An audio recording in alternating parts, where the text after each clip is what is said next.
Devocional Mulheres Enraizadas, da pastora Viviane Martinello. Eu sou Daiane Lima e é um prazer caminhar com você nessa linda jornada de cura e conhecimento do Senhor.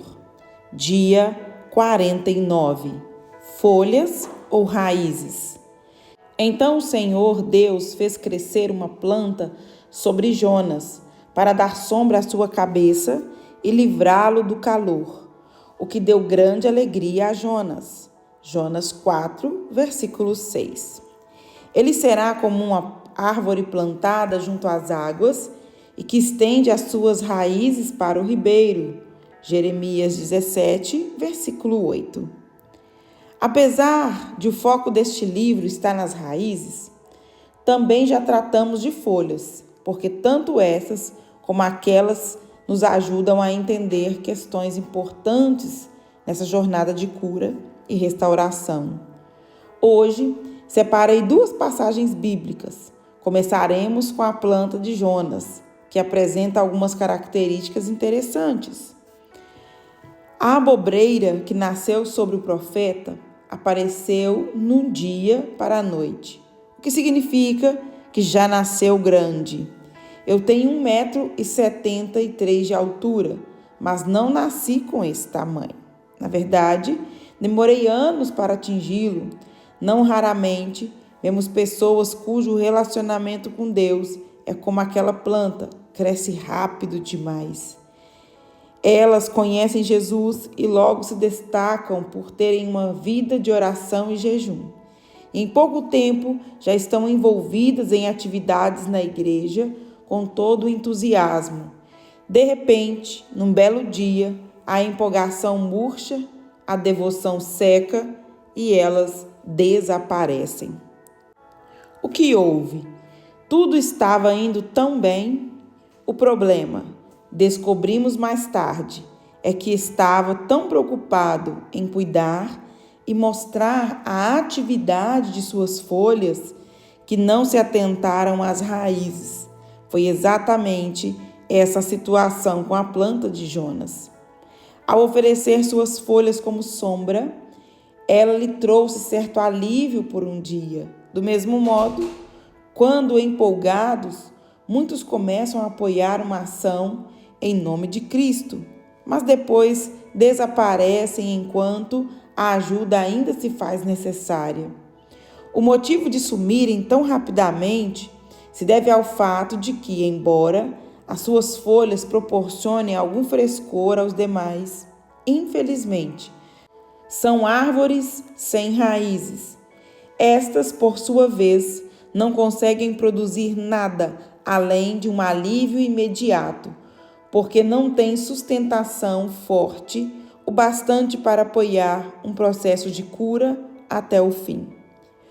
Outro fato interessante a respeito dessa passagem de Jonas é que o profeta chorou por causa da abobreira, um comportamento bem estranho depois que os habitantes de Nínive se converteram por meio da sua pregação. Os ninivitas eram inimigos de Israel, por isso Jonas queria vê-los pagar pelos crimes que haviam cometidos contra o seu povo. Então, movido pelo rancor, construiu um abrigo perto da cidade para ver o que aconteceria com ela. Jonas queria se alegrar com a destruição de Nínive. Contudo, para lhe ensinar uma valiosa lição, Deus fez crescer ali uma planta cujas folhas enormes o protegiam do sol. Ele ficou muito feliz, mas no dia seguinte, o Senhor enviou uma lagarta que comeu o talo da abobreira e esta secou. Em seguida, como se não bastasse o calor do sol, Deus fez soprar um vento quente sobre Jonas, a ponto de ele desmaiar, enquanto lamentava a morte da planta.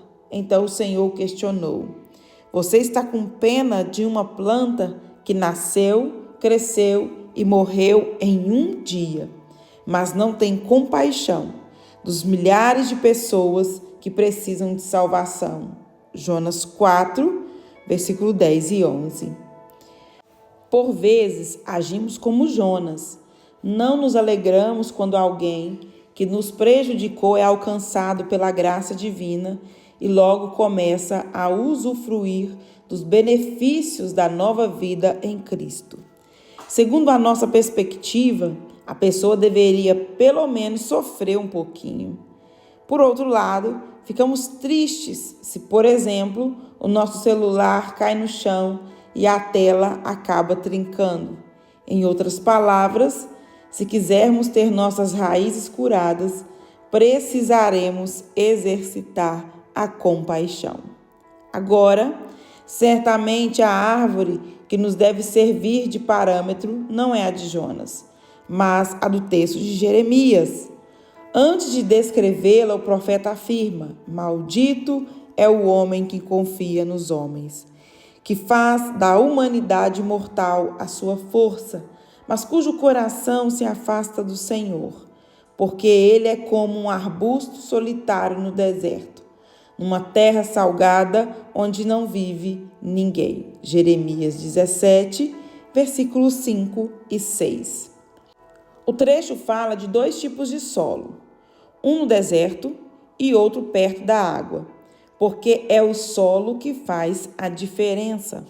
O livro de Ezequiel também menciona uma videira plantada junto à água, frutífera e cheia de ramos.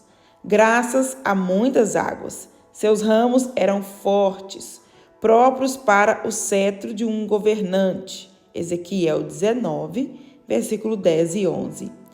E mais adiante, o profeta diz que ela foi plantada no deserto, numa terra seca e sedenta, versículo 12 e 13. A mesma árvore, em dois solos distintos, é como se fosse dois organismos antagônicos. Enquanto estava plantada perto da água, a videira tinha folhagem viçosa e produzia bons frutos. Os ramos eram robustos o suficiente para serem transformados em cetros de governantes, que costumavam declarar sentenças e liderar as nações com aquele objeto. No entanto, a desgraça se abateu sobre aquela videira, porque o solo tornou-se desértico. Seus ramos secaram e já não servia para mais nada. Não basta ser uma árvore boa ou uma planta sadia e forte. Se não estiver plantada em um solo fértil, cujas raízes se estendam e toquem os ribeiros, seus dias estarão contados, seu fruto não permanecerá, sua folhagem murchará e o fogo se espalhará entre os ramos. Talvez o solo em que você esteja plantada não permita que os seus galhos e ramos se tornem cetros. Quem sabe você não consiga mentorear ninguém, porque você mesma está fraca e nada do que faz parece avançar. Pode ser que você não esteja entendendo seu papel no grande plano divino para este mundo. Não se preocupe, pois se você permitir, o Senhor mudará de ambiente e transplantará você para outro solo, uma terra perto das águas. Deus te abençoe.